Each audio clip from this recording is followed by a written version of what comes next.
بیٹیوں کو جہیز نہیں جائیداد میں سے حصہ دو، کیونکہ جہیز دینا رسم ہے اور جائیداد میں سے حصہ دینا رب کائنات کا حکم ہے۔ اپنے اندرونی حالات سے لڑتے ہوئے خود کو پرسکون ظاہر کروانا اور مسلسل ذہنی تھکن کا شکار رہ کر بھی خوش اخلاق رہنا بہت مشکل ہے۔ دعائیں قبول ہوتی نظر نہ آئیں تو سمجھ جاؤ اللہ رابطہ رکھنا چاہتا ہے۔ بھروسہ رکھو، ان کا انتظار کرو، دکھ ختم ہو جائے گا۔ ہم لوگ بہت اچھے ہو کر بھی کچھ لوگوں کے لیے اچھے خاصے برے ہوتے ہیں۔ سنا ہے کوئی کسی کا نہیں ہوگا محشر میں، مگر یہ سلسلہ ابھی سے عروج پر کیوں؟ اپنے اندرونی حالات سے لڑتے ہوئے خود کو پرسکون ظاہر کروانا اور مسلسل ذہنی تھکن کا شکار رہ کر بھی خوش اخلاق رہنا بہت مشکل ہے۔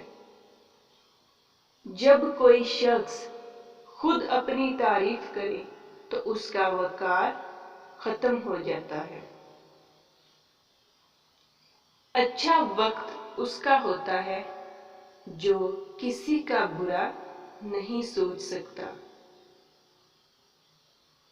خاموشیاں کبھی کبھی بہت تفصیل سے جواب دیتی ہیں۔ دنیا وہ کتاب ہے جو کبھی پڑھی ہی نہیں جا سکتی، اور زمانہ وہ استاد ہے جو سب کچھ سکھا دیتا ہے۔ ہمارے ہاں مختصر عرصے کے لیے ایک دوسرے کو بیوقوف بنانے کا نام محبت ہے۔ دل کی بات صاف صاف بتا دینی چاہیے، کیونکہ بتا دینے سے فیصلے ہوتے ہیں اور نہ بتانے سے فاصلے۔ کسی کی زندگی میں رہنے کے لیے بھیک نہ مانگا کریں، بات کریں، اپنا دامن صاف رکھیں، پھر بھی نظر انداز ہوں تو خاموشی سے ایک طرف ہو جائیں۔ اس کو عزت نفس کہا جاتا ہے۔ غصے کی حالت میں کبھی بھی برے الفاظ استعمال نہیں کرنے چاہیے۔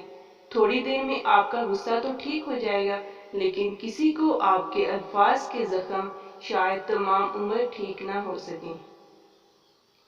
انسان کہتا ہے پیسہ ہو تو میں کچھ کر کے دکھاؤں، اور پیسہ کہتا ہے تو کچھ کر کے دکھا تو میں آؤں۔ گفتگو ایسا عمل ہے جس کی وجہ سے انسان لوگوں کے دل میں اتر جاتا ہے یا پھر لوگوں کے دل سے اتر جاتا ہے۔ Thanks for watching.